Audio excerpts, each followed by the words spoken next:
kabar? Saatnya Anda menyimak berita Jawa Tengah bersama saya Rizka Dior. Sejumlah berita pilihan akan kami sajikan untuk Anda dan berikut 3 berita utama hari ini. 3 hektar lahan kosong di Desa Kaligawe, Kecamatan Pedan, Kabupaten Klaten kebakaran. Warga Pati gelar aksi unjuk rasa di KPK, tuntut Bupati Pati Sudewo jadi tersangka korupsi.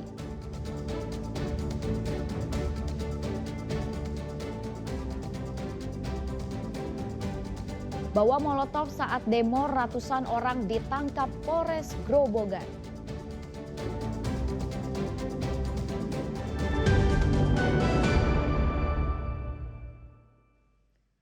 Lahan kosong di Desa Kaligawe, Kecamatan Pedan, Kabupaten Klaten kebakaran. Api diduga berasal dari pembakaran sampah, lalu membakar semak dan ilalang seluas 3 hektar.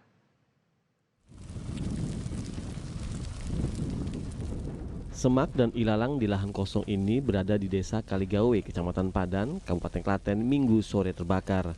Kencangnya hembusan angin dan banyaknya dahan kering serta ranting kayu membuat nyala api cepat membesar. Pemadaman dilakukan petugas gabungan dari Damkar, BPBD, dan komunitas relawan dengan menyemprotkan air serta memutus jalur api dengan memotong lahan atau sekat bakar.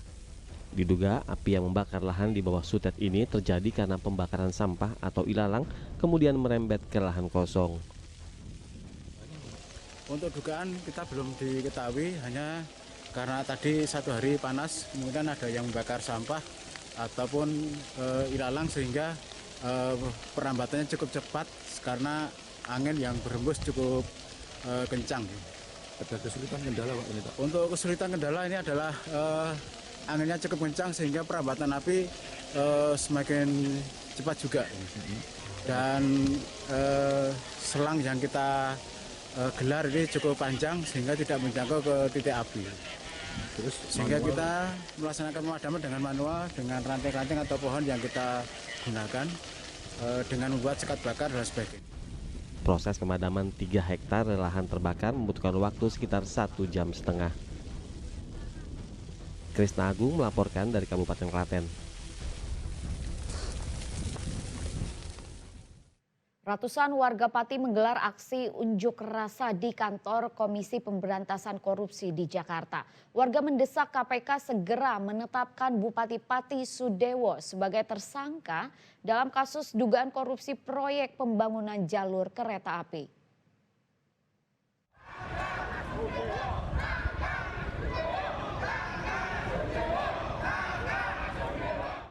Sambil berteriak dan membawa sejumlah spanduk dan poster, ratusan warga Pati yang tiba di Jakarta langsung menggelar aksi unjuk rasa di depan gedung Komisi Pemberantasan Korupsi Senin siang. Mereka mendesak KPK untuk segera menetapkan Bupati Pati Sudewo sebagai tersangka dalam kasus dugaan korupsi proyek pembangunan jalur rel kereta api. Selain berunjuk rasa, perwakilan warga juga menemui KPK untuk beraudiensi sekaligus meminta surat rekomendasi penonaktifan Bupati Pati. Nantinya surat rekomendasi akan dikirim ke Presiden Prabowo Subianto dan Menteri Dalam Negeri sebagai dasar tindakan administratif. Karena kemarin kita sudah bersurat ke KPK terkait kasus Bapak Bupati Sudewo, itu sinyal pertama Kak. Kita sudah memberi surat, kok masih tidak lanjuti, ya akhirnya kita kesini geruduk ke KPK. Karena apa? Karena Bapak Bupati Sudewo itu sudah layak ditetapkan sebagai tersangka. 1, Bupati dari KPK telah menyita uang 3 miliar di rumah pribadi Bapak Sudewo. Yang kemarin mengembalikan. Bapak Bupati Sudewo mengembalikan uang 720 juta di KPK. Artinya Bupati Sudewo sadar telah melakukan perbuatan melanggar hukum. Dan Bupati Sudewo sadar uang 720 juta adalah hasil tindak pidana. Sebelumnya, Bupati Pati Sudewo diperiksa KPK sebagai saksi dalam kasus dugaan korupsi pembangunan jalur kereta api di Direktorat Jenderal Perkeretaapian Kementerian Perhubungan. Usai diperiksa, Sudewo membantah terlibat korupsi dan mengklaim jika uang yang dikaitkan dengan kasus suap merupakan pendapatan resminya saat menjabat sebagai anggota DPR. Muhammad Nur melaporkan dari Jakarta. Sebelumnya hari Minggu kemarin ratusan warga Pati berangkat menuju ke gedung KPK Jakarta. Warga juga membekali diri dengan logistik makanan untuk membuka dapur umum di depan gedung anti rasuah. Sesuatu tolong segera diumumkan. Inilah bus yang membawa 500 warga Pati yang berangkat ke Jakarta pada hari Minggu siang kemarin.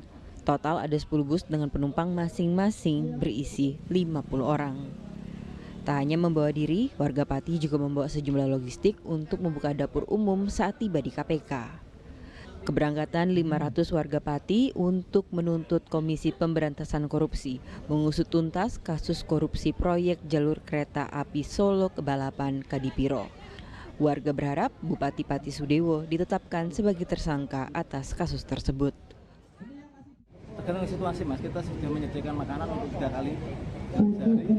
Kalau memungkinkan untuk buka dapur umum ya kita buka dapur umum. Nanti agendanya apa aja Mas di sana? Agenda di sana kita akan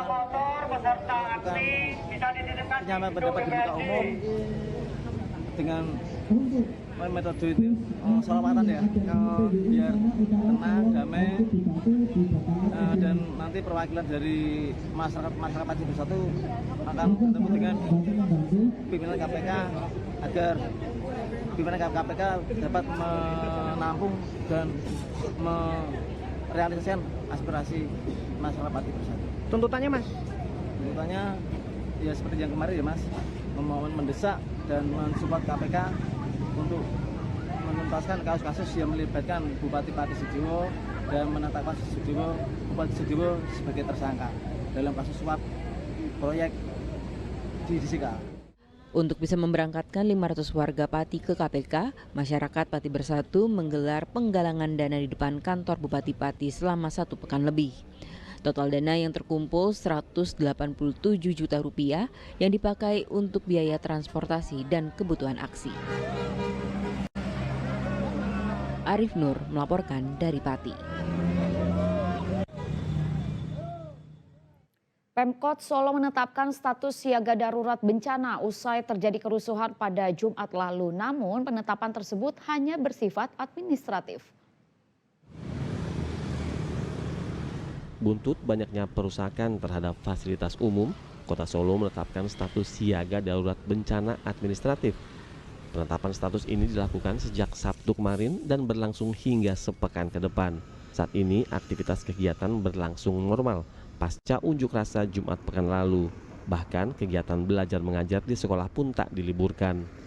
Siaga darurat bencana administratif adalah status yang ditetapkan ketika terjadi bencana atau kejadian yang memerlukan penanganan segera dan koordinasi untuk mengurangi resiko dan dampaknya.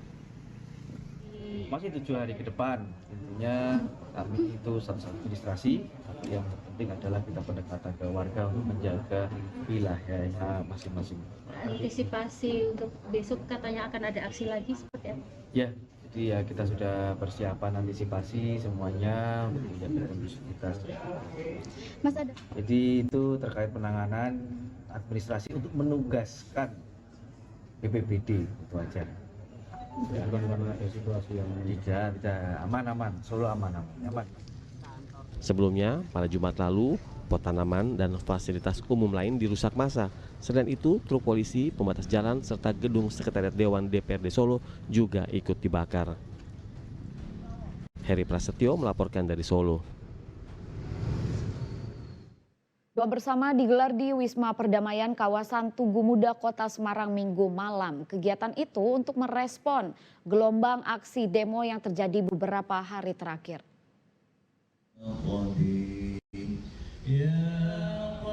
Gubernur Jawa Tengah, Forkompimda, tokoh lintas agama dan masyarakat berkumpul sambil memanjatkan doa. Mereka berharap kondisi kembali pulih setelah gelombang demo di sejumlah tempat di Jawa Tengah yang sempat diwarnai aksi anarkistis. Gubernur Lutfi memastikan jika seluruh fasilitas pelayanan publik berjalan normal meski adanya perusakan kantor instansi hingga fasilitas umum. Ia mengajak warga untuk menjaga ketertiban umum. Dan saya sebagai gubernur menghimbau sekaligus mengharapkan agar masyarakat tetap tenang, tidak terprovokasi. Bicarakan sudah ada saluran yang terkait dengan menyampaikan pendapat di muka umum dengan tidak melanggar hukum. Kita percaya dalam hal ini instansi vertikal, Bapak Pangdam, kemudian Bapak Kapolda, atau yang mewakili Kabinda, semuanya bersatu padu untuk apa? Memberikan jaminan keamanan dan ketertiban sehingga pembangunan di wilayah kita bisa kita lakukan sama-sama. Saya yakin dan percaya ini mampu kita wujudkan apabila seluruh lapisan masyarakat bergandengan tangan dalam rangka menurunkan tensi, kemudian memberikan suatu kontribusi, komunikasi dan lain sebagainya. Hari ini kemarin Pak Presiden sudah menyampaikan seluruh aspirasi akan dicatat, kemudian ditindaklanjuti oleh Bapak Presiden. Hal ini merupakan suatu warning bagi kita semua, termasuk para bupati, kemudian gubernur dan lain sebagainya, untuk tidak segan-segan untuk menampung aspirasi masyarakat yang telah disampaikan itu tadi. Tentu dengan cara-cara sesuai dengan ketentuan-ketentuan yang berlaku. Tidak ada pelayanan publik yang terganggu, semuanya berjalan normal. Dan ini adalah bentuk kontribusi masyarakat serta aparat keamanan dan pemerintah. Karena keamanan ini tidak hanya diciptakan dari unsur pemerintah, tetapi masyarakat lainnya juga harus ikut serta menjamin keamanan itu sendiri. Sehingga roda pemerintah kita bisa berjalan.